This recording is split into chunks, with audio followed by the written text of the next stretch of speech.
And that was to destroy East Coast rap. And what I mean by that, and I know people gonna be like, yo, Gene is out of his mind and everything like that. Check this out, brother. In the moment, it just felt like, what? Like, is this fun for him? Is this like a test? For years, people have shared rumors, theories, and argued about who really wanted Tupac Shakur gone. But now, something new and surprising has come out. Gene Deal, who used to be Diddy's bodyguard and was close to him, has spoken up with shocking details.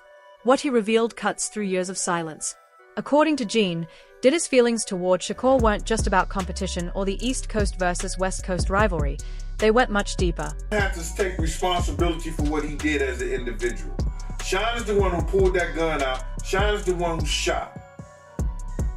So he has to take responsibility for that. What's most shocking is how casually Diddy supposedly said it. It wasn't hidden in whispers or disguised in lyrics. It was said openly and clearly. Tupac Shakur was a target. Now, with old court records and transcripts coming back into the spotlight, Diddy's name shows up again and again, tied to talk of bounties, payments, and his anger over Tupac's song Asterisk Hit 'Em Up Star. Suddenly, the pieces of the puzzle are starting to come together in a way that's hard to ignore. This wasn't just about music or a rivalry between record labels. Jay was more quiet. But I mean, I learned that Jay was being quiet because he was taking notes. He was taking notes, observing everything, taking it all in. Because, sometimes you're around and you're watching to see things to do. But some people are around. But here's where the story takes a surprising turn. Gene doesn't just claim that Tupac was in danger. He suggests that Tupac knew it himself. Imagine that, a man at the peak of his fame, changing the world with his music while also constantly watching his back. He sensed that someone powerful, with the means to act, wanted him gone. I don't think they are scared of him. I think they more so, they don't want him to embarrass their reputation and things that they've been known for. You understand? Because the rumors don't end with just the idea of a hit. They grow into something even more unusual. Some believe that Tupac staged his own disappearance. That after the shooting, after the hospital stay, and after the world was told he had died, he was actually still alive. This theory isn't new, it's been around for years. But now, with Gene's shocking claims, it suddenly seems more believable, even possible. I'm sorry, I'm just really, I'm in this moment right now. This is crazy. Sorry. People don't really know how much what it does to you when something that you love is taken from you and thrown away like it don't even matter, and then they move on with their lives and you're stuck. You're stuck during those years. You're still stuck 21 years later. What's interesting is that we haven't seen any official charges yet. There's been a delay, likely because investigators are still going through all the forensic evidence. But when you add all of this to Gene Deal's story, things become even more serious. If Diddy really did send a crew to take out Tupac, then Tupac's fear wasn't just paranoia, it was a real survival instinct. Just think about the level of fear and desperation it would take for someone like Tupac, one of the most influential rappers of his time, to walk away from fame and choose to live in hiding. Jay-Z got his put by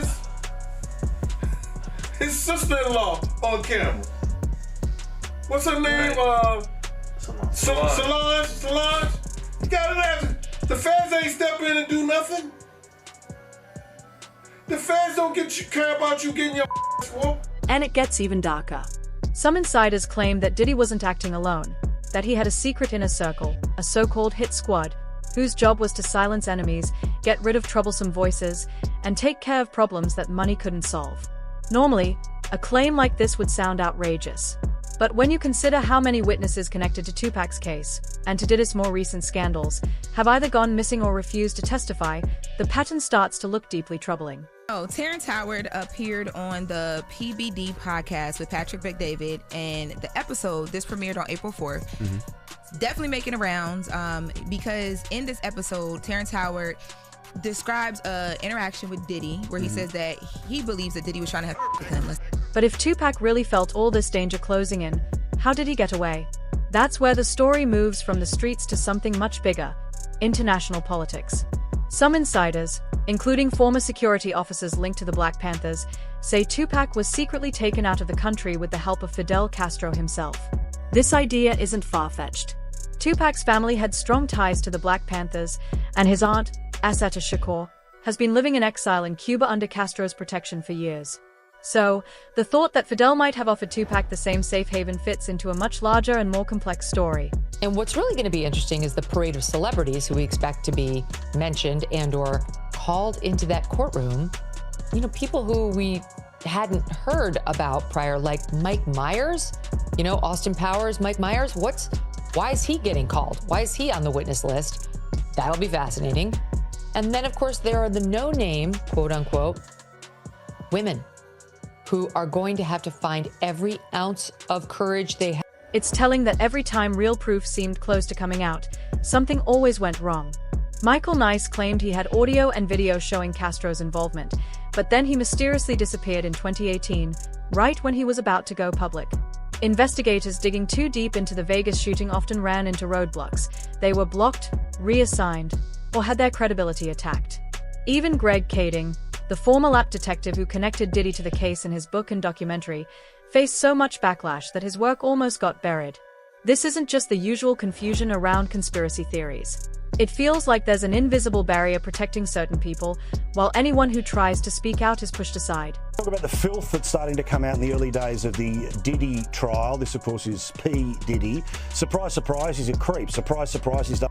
We also can't overlook the symbolism Tupac left behind. The album Asterisk, The Don Killuminati, the 7-Day Theory Asterisk, released after his supposed death, wasn't just new music. It was a carefully crafted message. It included references to Machiavelli's ideas about faking your death to trick your enemies. There were strange anagrams hidden right in the songs and artwork. To many fans who've studied it for years, this wasn't just clever branding or art. It felt more like a secret confession. And her attorney has said that she may not be willing to come and testify anyway, so be interesting. Okay. Some legal experts are noticing strange similarities between the accusations Diddy faced back in the 90s and the ones he's dealing with now. Back then, his name came up in secret police interviews and insider testimonies linking him to a plan against Tupac. Today, prosecutors describe him as the mastermind behind a large operation that used coercion, intimidation, and control to get what it wanted. The pattern is hard to ignore. A man accused not just of using creativity or talent to succeed, but of relying on fear and manipulation that crossed every line.